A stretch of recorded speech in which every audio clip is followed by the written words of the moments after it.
Assalamualaikum warahmatullahi wabarakatuh. Waalaikumsalam.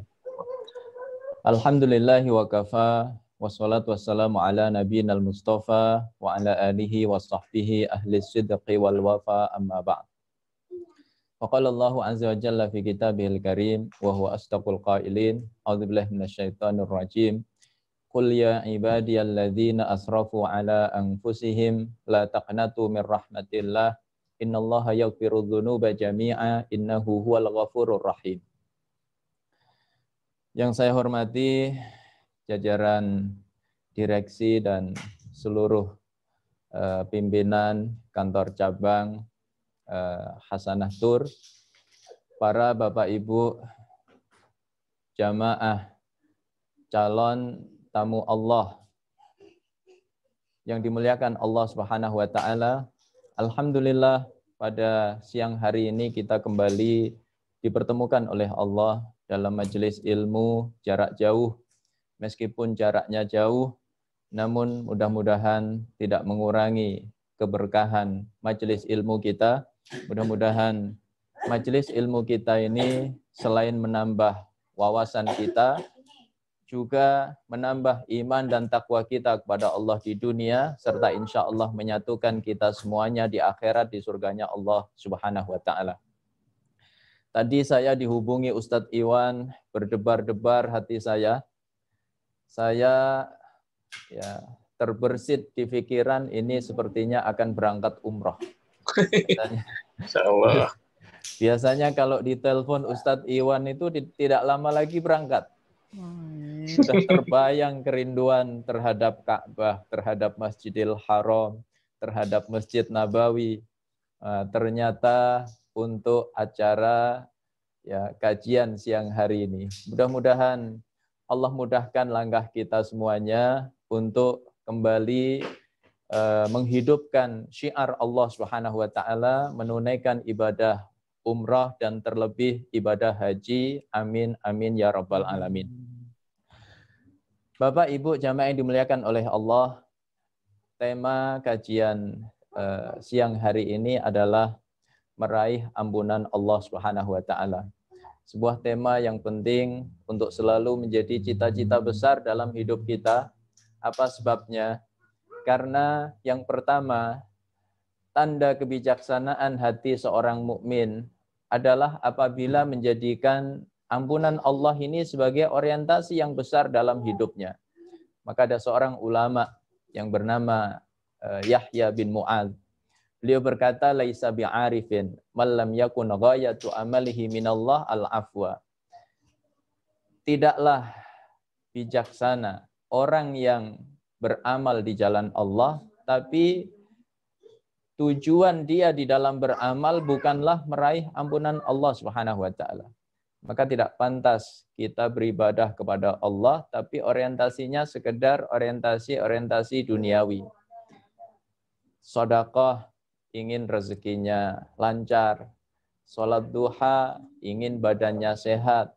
Ya, meskipun kalau kita bersedekah, kita sholat duha, insya Allah badan kita disehatkan oleh Allah, rezeki kita dilancarkan oleh Allah.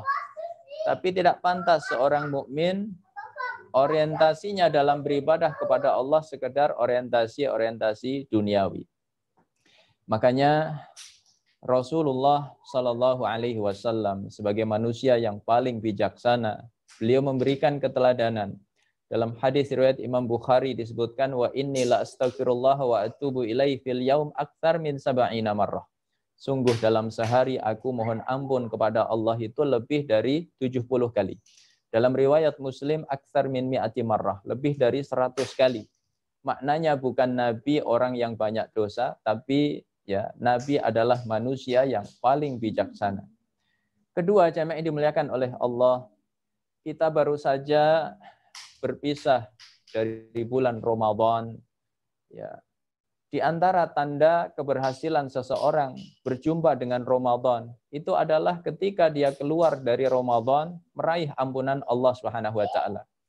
Makanya di antara doa yang dipanjatkan oleh Jibril, diaminkan oleh Rasulullah sallallahu alaihi wasallam adalah raghima an fumri'in adraka Ramadan falam yughfar lahu. Amat rugi bahkan celaka orang yang berjumpa dengan Ramadan tapi tidak berhasil meraih ampunan Allah.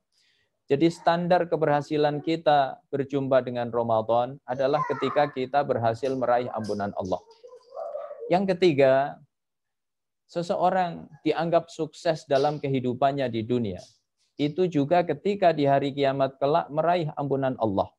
Makanya orang hanya bisa meraih surga itu ketika diampuni oleh Allah. Kata Rasulullah SAW, la yudkhilu ahadan al-jannata amaluh. Tidaklah memasukkan ke dalam surga itu amalan seseorang. Maka sahabat bertanya, wala anta ya Rasulullah, termasuk engkau ya Rasul? Maka Rasulullah menjawab, wala ana, termasuk diriku. Aku masuk surga bukanlah karena amalku, tapi kata Nabi, illa yataghammadani Allahu bimaghfiratin minhu wa rahmah. Kecuali kalau aku diliputi oleh Allah dengan ampunan serta rahmatnya. Jadi jemaah yang dimuliakan oleh Allah, meraih ampunan Allah ini adalah tema yang sangat penting untuk selalu menjadi cita-cita besar di dalam kehidupan seorang mukmin. Pertanyaannya jemaah yang dimuliakan oleh Allah, bagaimanakah kita meraih ampunan Allah Subhanahu wa taala? Yang pertama yaitu dengan al-iman billahi azza wajalla. Mempertahankan iman kita kepada Allah Subhanahu wa taala. Iman adalah harga mati. Kalau sudah menyangkut keimanan maka tidak ada basa-basi. Salafun saleh memberikan keteladanan bagaimana kita mempertahankan iman. Andaikan iman ini dibenturkan dengan masalah ya duniawi, apakah dibenturkan dengan harta, dibenturkan dengan lapangan pekerjaan atau jabatan, ataukah bahkan dibenturkan dengan nyawa, maka wajib kita dahulukan iman kepada Allah Subhanahu wa taala. Dalam sebuah ekspedisi di zaman Umar bin Khattab radhiyallahu anhu untuk membebaskan negeri Syam. Ya, negeri Syam hari ini adalah mencakup 4 negara, Palestina, Suria, Yordan, dan Lebanon. Jadi perhatian terhadap negeri Syam, termasuk Palestina, ini adalah keteladanan dari salafun salih. Kenapa mereka begitu perhatian terhadap negeri Syam? Karena Allah memberikan isyarat di dalam Al-Quran untuk selalu peduli terhadap negeri Syam. Ya, di awal surat Al-Isra kata Allah subhanalladzi asra bi'abdihi lailan minal masjidil harami ilal masjidil aqsa. Maha suci Allah, zat yang memperjalankan hambanya dari masjidil haram ke masjidil aqsa. Ayat ini memberi isyarat kepada kita sebagaimana hari ini kita peduli terhadap masjidil haram. Kita kunjungi melalui umrah, melalui haji, ya. Andaikan Masjidil Haram ini diserang oleh orang-orang kafir, orang-orang Yahudi, maka tentu kaum muslimin di seluruh dunia akan bergerak.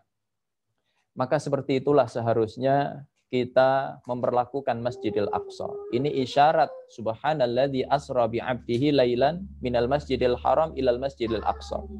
Kemudian Rasulullah juga memberikan isyarat di dalam hadis-hadisnya. Kata Nabi, alaika bisyam, hendaknya kalian perhatikan, kalian jaga, kalian lindungi negeri Syam. Bahkan Rasulullah mendoakan keberkahan untuk negeri Syam. Allahumma barik lana fi Syamina wa Yamanina. Ya Allah, berkahilah negeri Syam kami dan negeri Yaman kami. Dinisbahkan Syam ini kepada diri Rasulullah, Syam kami. Ini menggambarkan negeri Syam adalah negeri yang dicintai oleh Rasulullah SAW. Bahkan Rasulullah mendoakan keberkahan. Ya, makanya ketika Allah mensifati Masjidil Aqsa, kata Allah, alladzi barakna haulah, yang kami berkahi sekelilingnya. Jadi ini negeri yang diberkahi oleh Allah, didoakan langsung oleh Rasulullah SAW, dan di dalamnya terdapat Masjidil Aqsa, kiblat pertama kaum muslimin.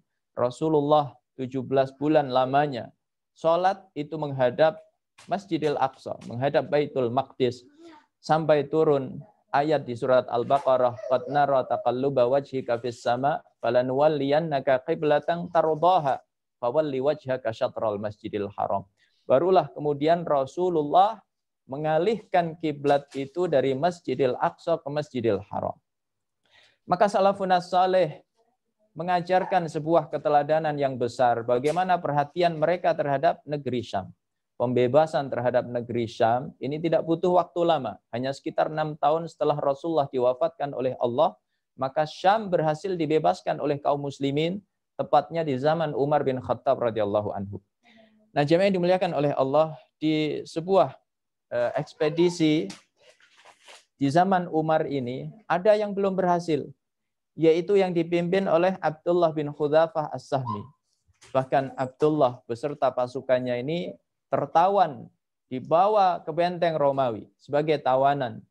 Kemudian Panglima Romawi hari itu berkata dengan angkuh ya kepada Raja Romawi, "Wahai Raja, ini sahabat-sahabatnya Muhammad berhasil kita tawan. Enaknya kita apakan?" Maka Raja berusaha membujuk Abdullah dan kawan-kawannya untuk murtad. Kata Raja, "Wahai Abdullah, jika kamu mau murtad, maka setengah kerajaan ini menjadi milikmu. Nggak main-main iming-imingnya. Ya, tidak cuma jabatan sebagai gubernur, sebagai bupati, sebagai menteri. Ya, setengah kerajaan diberikan oleh Raja kepada Abdullah asalkan dia mau murtad." Maka Abdullah menolak mentah-mentah tawaran ini. Kata Abdullah, "Wahai Raja, andaikan engkau berikan seluruh kerajaanmu, ditambah seluruh kerajaan Arab, maka demi Allah aku tidak akan pernah meninggalkan imanku kepada Allah Subhanahu wa taala." Maka sunnatullah di dalam dakwah, kalau ada orang dibujuk, dirayu, tidak mempan, maka yang berlaku adalah kemudian diancam. Kata Raja, "Kalau begitu kamu akan saya hukum mati." Kata Abdullah, "Silahkan. Itulah cita-cita besar dalam hidupku, meraih syahid di jalan Allah." Maka jemaah dimuliakan oleh Allah, dinyalakanlah api, ditaruh sebuah tungku besar di atasnya, diisi dengan air. Begitu air itu sudah mendidih, maka dilempar seorang tentara Islam ke dalamnya. Seketika dia meraih syahid, terpisah daging dari tulangnya. Maka Abdullah menangis menyaksikan pemandangan itu. Raja mengira Abdullah ini ketakutan. Ya, kamu takut sekarang, kamu nyerah, kamu menyesal, kamu mau murtad. Kata Abdullah, "Siapa bilang? Lalu kenapa kamu menangis?" "Aku menangis menyesal. Kenapa nyawaku hanya satu? Andaikan aku punya 100 nyawa, engkau lempar aku ke dalam air yang mendidih itu, keluar nyawaku satu persatu, demi Allah aku tidak akan pernah meninggalkan imanku kepada Allah Subhanahu wa taala." Ya. Orang ketika dibujuk, dirayu tidak mempan, ditakut-takuti tidak gentar, maka orang seperti ini tidak bisa dikalahkan. Maka Raja akhirnya menyerah. "Ya sudahlah, kamu cium kepalaku, kamu bebas." Kata Abdullah, "Tidak, kecuali kamu juga bebaskan seluruh tawanan Islam." Ya. Maka Raja kemudian berkata, "Baiklah, kamu cium kepalaku, kamu dan seluruh tawanan Islam aku bebaskan." Akhirnya diciumlah kepala Raja tadi oleh Abdullah. Maka dia beserta kaum muslimin dibebaskan. Begitu sampai di Madinah, Umar heran, "Bagaimana caranya kalian bisa bebas?" Maka diceritakanlah kronologis tadi. Umar lalu berkata, "Wahai Abdullah, demi Allah kamu berhak untuk dihormati seluruh kaum muslimin dengan cara dicium kepalamu." Maka Umar kemudian mencium kepala Abdullah, lalu diikuti oleh seluruh kaum muslimin sebagai bentuk penghormatan terhadapnya. Jadi begitulah jemaah yang dimuliakan oleh Allah, salafun saleh memberikan keteladanan bagaimana kita mempertahankan iman. Karena tidak mungkin seseorang meraih ampunan Allah kecuali ketika iman masih bersemayam di dalam sanubarinya. Ketika iman telah tercabut, telah hilang, telah lenyap dari sanubari kita, maka mustahil kita meraih ampunan Allah Subhanahu wa taala. Makanya begitu menyangkut urusan keimanan, Allah tidak main-main. Tidak pernah kita diperintahkan oleh Allah mempertahankan sebuah ikatan sampai kita diwafatkan oleh Allah, kecuali hanya satu ikatan, yaitu ikatan iman. wala tamutunna illa wa antum muslimun. Ini yang pertama. Yang kedua, jemaah yang dimuliakan oleh Allah, bagaimanakah kita meraih ampunannya Allah Subhanahu wa taala? Yaitu dengan at-taubah ilallah taubatan nasuha. Kita bertaubat kepada Allah Subhanahu wa taala dengan taubat yang sesungguhnya. Ayat yang saya kutip di mukaddimah tadi, ayat 53 surat Az-Zumar. Kata Allah, "Qul ya ibadiyalladzina asrafu ala anfusihim la taqnatu mir rahmatillah. Innallaha yaghfiru dzunuba jami'a innahu huwal ghafurur rahim." Katakan wahai Muhammad, wahai hamba-hambaku yang melampaui batas terhadap dirinya, jangan pernah berputus asa dari rahmat Allah.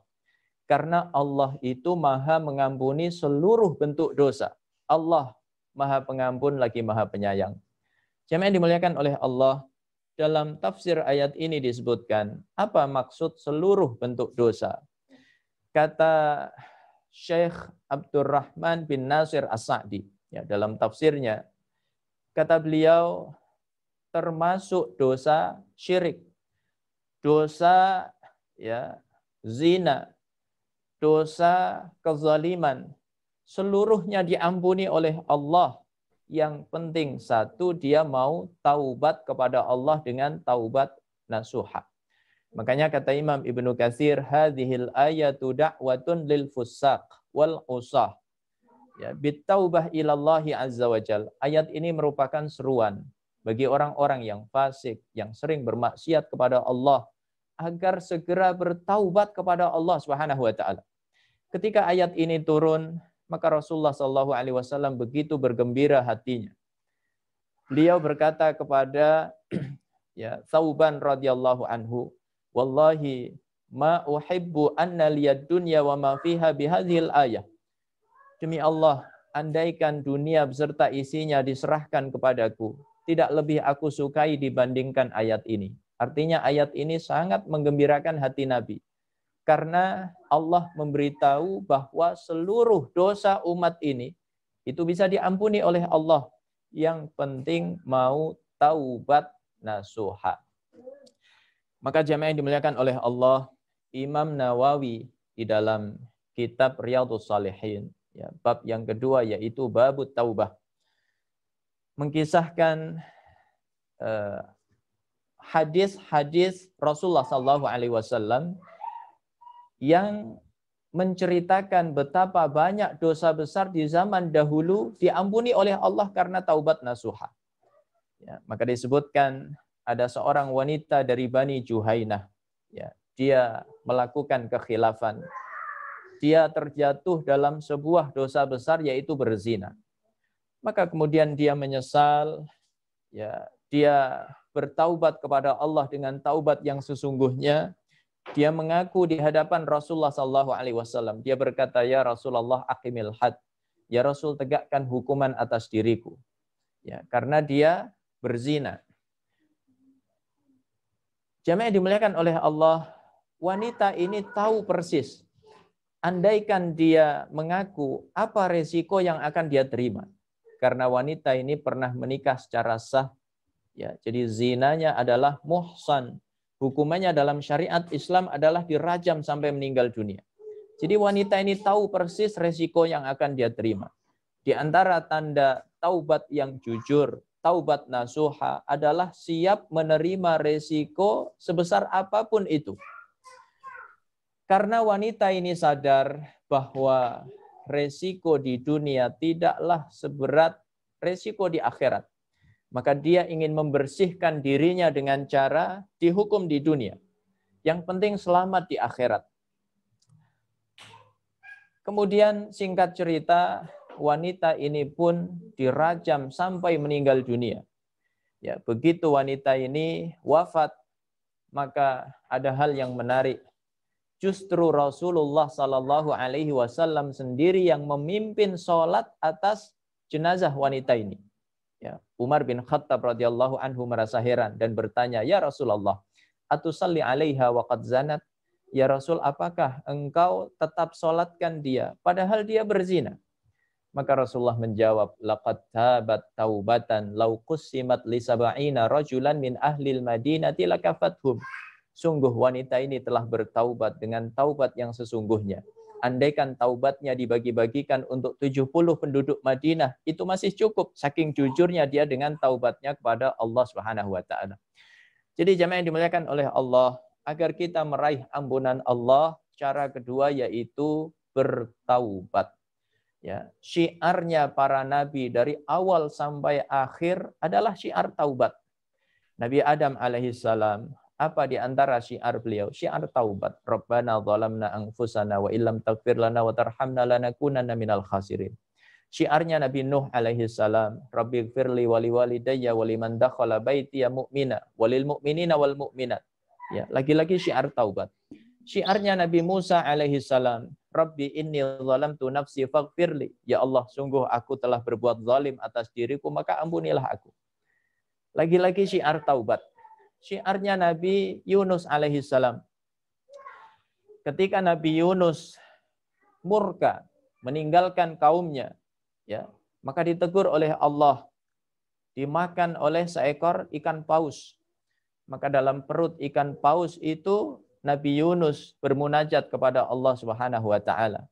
Ya, dikisahkan oleh Allah, falaula annahu kana minal musabbihin lalabitha fi batnihi ila yaumi yub'atsun. Andaikan bukan karena Yunus ini orang yang bertasbih, mohon ampun kepada Allah, pasti dia akan tinggal di perut ikan itu selama-lamanya. Apa ya zikirnya Nabi Yunus alaihissalam? Laki-laki taubat, la ilaha illa anta subhanaka inni kuntu minadz zalimin. Kemudian syiarnya Rasulullah sallallahu alaihi wasallam ya, dalam zikir al-maksurat yang kita rutinkan di waktu pagi dan petang, ada namanya sayyidul istighfar.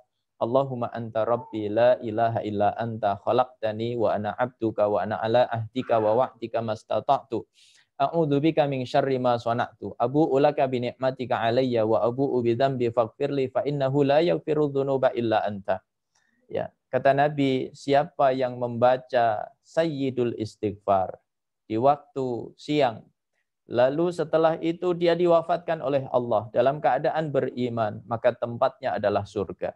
Dan siapa yang membacanya di waktu malam, lalu diwafatkan oleh Allah dalam keadaan beriman, maka laki-laki tempatnya adalah surga. Ya, ini pentingnya kita selalu banyak bertaubat kepada Allah.